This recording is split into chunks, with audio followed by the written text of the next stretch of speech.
Eh, Assalamualaikum warahmatullahi wabarakatuh. Nama saya Muhammad Aib Rahman, dengan NIM A11 2020.13119. Di sini saya akan menjelaskan penjelasan mengenai soal UTS nomor 5 Logika Informatika. Jadi, soalnya kan seperti ini. Perhatikan uraian berikut. Jika Sinta diculik, maka Rama akan marah.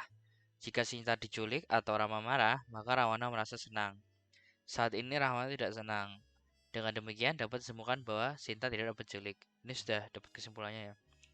Terus dari uraian di atas tentukan. Nomor 1, tentukan representasi premis-premis dan kesimpulan dalam logika proporsional. Ini. Tadi sudah Sinta diculik maka Rama marah. Itu kan premis 1.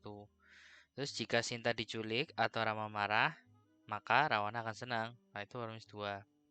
Rahwana saat ini tidak senang. Nah, itu premis 3. Nah, terus yang pertama, representasi premis dan kesimpulan dalam logika proporsional. Jadi premis pertama itu Sinta diculik maka Rama marah. Jadi P maka Q. Nah, premis satunya ini. Terus yang kedua, jika Sinta diculik atau Rama marah maka Rawana senang. Premis 2. Nah, premis 2-nya berarti menjadi dalam kurung P atau Q maka R. Nah, itu P2-nya itu. Premis 3, Rahwana saat ini tidak senang. Maka itu berarti negasi R. Nah, tadi kan kita dapat kesimpulannya bahwa Sinta tidak diculik. Nah, ini masuk ke premis keempat yaitu negasi P. Lalu bagian kedua, ubah ke dalam bentuk klausa untuk pembuktian resolusi. Nah, ini bentuk klausa. Nah, dari premis 1 mengubah ke klausa 1. Tadi premis 1 kan Sinta diculik maka Rama marah. P maka Q. Nah, dari P maka Q, ini dia berubah jadi negasi P atau Q. Nah, dengan bentuk klausa negasi P atau Q, maka ini jadinya bentuk klausanya kayak gini, negasi P dan Q. Terus, premis kedua menjadi bentuk klausa 2. P atau Q, maka R. Kan, Sinta diculik atau Rama marah, maka Rawana senang. Jadinya, negasi P atau R dan negasi Q atau R. Nah, terus nanti bentuk klausanya negasi PR dan negasi Q dan R. Lalu premis 3 menjadi klausa 3. Kan premis 3 itu negasi R. Nah, bentuk klausanya jadi tetap sama yaitu negasi R. Begitu juga dengan nomor 4. Premis 4 sama dengan klausa 4. Negasi P nomor 4 kan negasi P. Lah, nanti bentuk klausanya tetap negasi P. Lalu terus kita ke bagian berikutnya. Terapkan prinsip resolusi untuk membuktikan apakah kesimpulan di atas valid. Jadi kan kesimpulannya negasi P, kesimpulannya Sinta tidak diculik. Nah, ini kita masukkan ke dalam bentuk ini. Yang pertama untuk premis pertama yaitu negasi P dan Q, negasi P dan Q. Terus premis kedua, negasi P dan R dan negasi Q dan R. Sama ya. Premis 3 negasi R.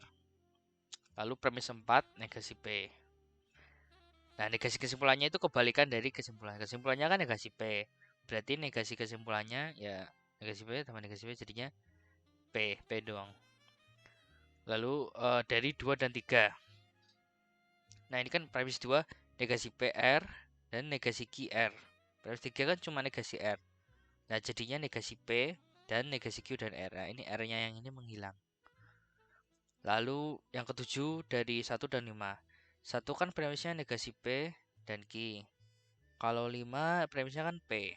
Makanya P-nya ini hilang. Jadinya cuma Q. Dari 6 dan 7. 6 tadi kan sudah premis dari 6 tadi kan apa? Negasi P. Nah, negasi P sama 7. Ini kan negasi P, negasi Q sama R. Ini nomor 6. Nah, terus nanti Q-nya ini nanti tereliminasi. Jadi Q-nya ini hilang. Jadi dari 6 dan 7 hasilnya adalah negasi P dan R. Nah, ini karena apa kesimpulannya 2, maka itu artinya pernyataan ini kesimpulan ini berarti tidak valid karena dia ada 2. Begitu saja dari saya.